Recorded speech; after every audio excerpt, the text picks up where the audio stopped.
Newcastle ends a 70-year trophy drought, while simultaneously Liverpool choke on it harder than an OnlyFans daughter. Welcome back to Hatewatch, where football fans come to watch the world burn. I'm your host, thefatasian. Before we get started, go ahead and drop me a saucy follow on the Instagram. Get my numbers up to impress the hoes. And yeah, do you like it? The new studio is where all the Patreon money is going, and my OnlyFans money. I sell feet pics. I wish that was a lie. I technically have sold feet pics on OnlyFans before, but it was for a good cause. But first and foremost this week, we have to go ahead, have a moment of silence. Everyone collectively, let's have a moment of silence for our favorite segment, survival of the shittest. Yeah, it's done, at least in the Premier League this year. With Leicester and Ipswich losing this weekend and Wolves pretty much on a hot streak, it is decided. It's Southampton, Leicester, and Ipswich all going down. And unless Leicester or Ipswich hired Sean Dyche and Wolves had the collapse of all collapses, it's done. It's over. So, thus, we shall bid adieu and retire this segment, at least until next year. Farewell. Farewell, old friend. So yeah, the Premier League is, I'll be honest, it's a little bit boring. Relegation's sewn up. The Premier League title is pretty much sewn up. The only thing with a bit of tension left, a little bit of mystery, is who is going to get that coveted 4th place Champions League spot. Because Arsenal and Forest pretty much have 2 and 3 locked up, which leaves a 17 Mexican knife fight for who gets that 4th spot, as well as the coveted Europa League spot. And with it, all that sweet, sweet Champions League TV money. So first up, let's go ahead and talk about Pep's worst season at Man City. And of course, in that shitty, delicious season, continued on this past weekend with a draw up against Brighton. Although, side note, I begrudgingly mentioned this, but Omar Ramouche might be that dude, because he scored yet another banger over the weekend. Shocker, I know. Man City bought another quality winger. And as much as it pains me to admit it, this kid, he kinda has the sauce. He only scores bangers. But, not to be outdone, Brighton's Purvis went ahead and scored a worldie of his own. Yeah, look at this delightful free kick. Sensational. Although, I do have one issue with Purvis as a player. Well, not as a player, but every time I see his name on the score sheet, my brain just goes, "That's a penis!" Don't act like you don't do it too. I'm not gay. A lot. But yes, the game ended in a 2-2 draw, which keeps Man City just barely out of that 4th place coveted spot. And that's even with Chelsea, who is in 4th currently, losing to Arsenal over the weekend 1-0. Hey, do you remember when Arsenal was just using corner cheese strats to go ahead and score? Yeah, the only goal of the game comes courtesy of Arsenal's brand new spanking $30 million striker, Mikel Merino. Who knew? Who knew? I mean, I'm just kind of kidding, but he is your best scorer, apparently. And while this was basically a meaningless win for Arsenal, for Chelsea, this was pretty dire, as they got 0 points out of this, while Man City got a singular point, so they actually gained a little bit of ground in the battle for 4th place. And let's not mince words, Chelsea looked like doo-doo. Looked like pure doo-doo in this one. And they haven't looked good in, what, like 2-3 months now? I mean, I sound like a broken record now, but pretty much. Once Maresca said they were not in the title race, they fell the fuck off. And yeah, I do not have a lot of faith that they're going to hold on to that Champions League spot. The only other noteworthy thing that occurred in this match was Wesley Fofana trying to give Declan Rice a proctology exam with the front half of his boot. I don't think Declan Rice appreciated it, but to be fair to Wesley, Declan is getting closer to 30, and that's about the time that you should start inspecting. It never hurts to check, even early. So, be safe out there, guys. Now, let's talk about my least favorite subject, Manchester United. And brother, I feel like I understand Højlund now, because this past weekend was St. Paddy's Day. I went to a bar, and let me tell you, I was 0 for 8. Your boy couldn't have hit the ocean if he fell out of a boat. And needless to say, my confidence is cooked. It is Kentucky Fried Cooked. So pray for your boy. But at least one of us broke our duck over the weekend, and that was Højlund actually scored from open play, which I'm pretty sure at this moment is a sign of the coming apocalypse. In all seriousness, though, it was actually a decent goal. It was from open play. It wasn't a tap in. He had a lot to still do, and he hit it with precision and power. But you know what I liked most about this goal? It wasn't the actual scoring of the goal. It was how he celebrated afterwards. He didn't blow his top. He didn't rip his shirt off. My man calmly, coolly went over and did his signature celebration. Do you know how much confidence you gotta have to be on a 21 game scoreless streak and you finally break that shit and then you're just like, yeah.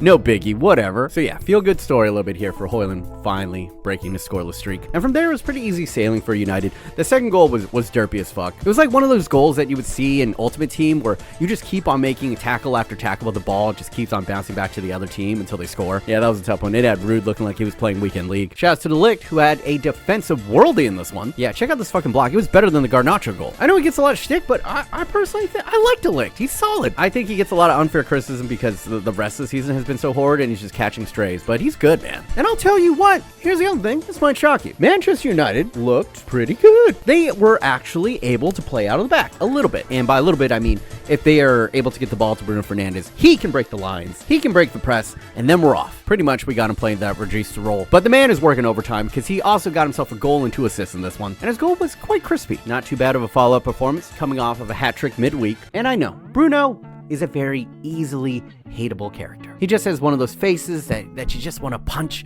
and he's fucking diving all the time. That's annoying as shit. But I don't care. I love him. I love him with all my heart because this motherfucker runs to the death in every game. After playing the full 90 midweek and then playing the full 90 in this match, in a season where nothing fucking matters, where everyone is just giving you shit. It is the worst Man United season in Premier League history. And yet, every single game that I see him in, he is showing up, he's running to the final whistle, and he is giving everything he has for this club. And that's all I can really ask for a player right now at Manchester United. If he was on your team, you'd love him too. And yes, this is against Leicester. But even then, my bar is so low for this team that I would be impressed if they would play this well against Training Cones. This very much felt like a nourishing win because it wasn't just this game. This is 2 games in a row where Manchester United didn't play like complete dog shit, and that's been such a rare little morsel of deliciousness in this season. And Leicester fans, I get it. It's a tough L against a beatable team. But hey, you should take solace in the fact that you won a Premier League more recently than us. And you'll be gone, but I'm sure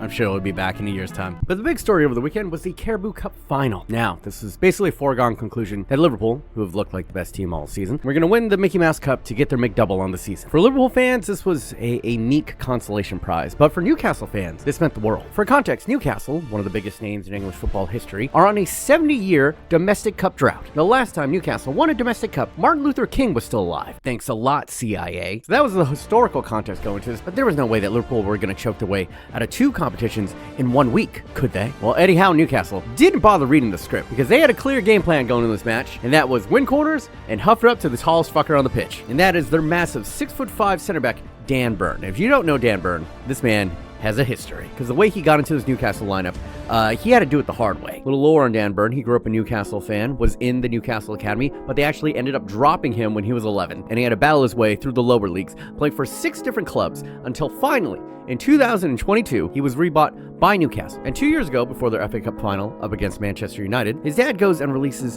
an emotional letter that goes viral. In it, he basically describes having 7-year-old Dan Burn on his shoulders, heading to Wembley at the turn of the century in 2000 for an FA Cup semi-final against Chelsea. And who would have thought the next time he would see Newcastle at Wembley, his son would be on the pitch wearing the stripes of white and black. Sadly, he wasn't able to bring back silverware that day 2 years ago, but he was able to score the opener in this one, as Newcastle kept on targeting him on corners, and for whatever reason, Liverpool decided to mark him with 5'6" McAllister, and eventually, not heeding the warnings, Dan Burn connects. He hits it cleanly and true with that giant noggin of his, and drives it into the far post away from the keeper. And this is his first goal that he has scored in over a year, and what a time to do it. The Geordie faithful erupt, and you could just feel through the entirety of the game, even before the game, that it just meant more. They wanted it more. The Newcastle fans, the players, the coach, they all were just hungry for it. From the lung-busting runs tracking back from Joelinton to all the duels won in the midfield, you could hear, even from the television, the true Geordies cheering on their team, like they were giving Goku a spirit bomb. And only 7 minutes out of the half, they would be brought to rapture. Murphy goes ahead and knocks down a cross, and it's just at the right height for Alexander Isak, who's more clinical than a Chinaman's math homework. He doubles their lead, and as he wheels away, he celebrates by doing the look at this guy Sally. Oh man. And giving us this iconic image of Virgil van Dijk head in hands while Alexander Isak is just doing this. I mean, just look at this thing, man. Meme fuel for generations. And as he stood upon the boards of capitalism and raised his arms like a conductor to his orchestra, the Newcastle choir sang out with all their lungs in one singular rapturous note: absolute cinema. Liverpool, who had been flat all game, finally came to life, although just barely. Chiesa did pull one back in the 94th minute, but it was too little, too late. Newcastle had fucking done it. 1969. The swinging 60s was the last time that Newcastle had won a domestic trophy. They had ran through 20 managers before Eddie Howe was finally the one to take them to the promised land. And though we often joke that this is the Mickey Mouse Cup, to Newcastle fans, they won't fucking care. To them, this silver cup means everything. You could just search across YouTube and there is a cornucopia of grown, wrinkly, old, crusty Englishmen crying their hearts out to joy. And he wasn't the only one crying. Bruno, their captain after the game, was in tears, talking about when he came to the club, he wanted to make history. And now he and all of these players will forever be immortal in the eyes of Newcastle fans. Dan Burn will never have to buy a pint for the rest of his life, at least when he's up north. And it's just incredible to see. This is a testament that if you are faithful, if you never stop believing, if you just keep on supporting your team, even through the darkest of times, that someday, maybe one day, Saudi oil money can buy you a trophy. And if that isn't just an inspirational story to define 2025, I truly don't know what is. Now, all jokes aside, this is a very special moment for one of the best fan bases in all of English football. So, congrats to all you guys. I think we were all cheering for you. Even the Liverpool fans were like, man, this is awesome for you guys. I mean, it kind of sucks for us, but... And the fucking cherry on top of all this is Dan Burn got called up for England duty. If he makes his debut over the weekend, he will be the oldest debutant in English history at 32 years of age. And come on, Tuchel, put him in, because the man deserves it for a player who's been overlooked his entirety of his career. To score the winner at Wembley for his boyhood club and then get the England cap all in the same week. Who is having a better week than Dan Burn? Please let me know. And perhaps no one deserves it more. But you know what?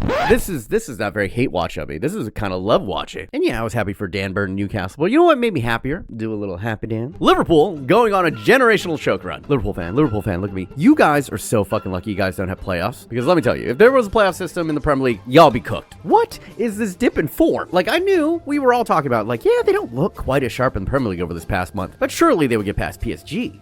Right? Nope. And damn, that was a tough L there, crashing out of the Champions League. But, you know, surely they win the Mickey Mouse Cup up against Newcastle, right? Nope. Big L there. And in 1 week's time, we went from treble talk to just talk. And yeah, you'll still win the Prem. Good for you. Happy days. But that's a long ways off. And this one stings. I know it stings. It double stings. What the fuck is happening to your team? Arnie, you know how tournaments work, right? I don't know. These 2 weeks feels like the generational choke job that Klopp did. Remember that team from a couple years back where they're basically saying this might possibly be the greatest team to ever grace the Premier League. And then they didn't even win the Premier League that season. But this droppage in form should be studied. They look as if the Monstars had stolen all of their power on the pitch. Has anyone seen Mo Salah? Because over the last 2 games, he pretty much might have been on the side of a milk carton. This is not going to help his Ballon d'Or campaign. Not at all. And there's still no contract movement on a lot of your major players. Don't look now, but there's a little trouble in paradise after a fairy tale debut season for Arnie Slot. It's going to be interesting how he deals with these myriads of questions. But you know what's the greatest thing about this? Like, obviously, I love Liverpool losing and all, but what just makes it that much sweeter is that they lost going into international break, which means we get 2 whole weeks to shit on Liverpool fans.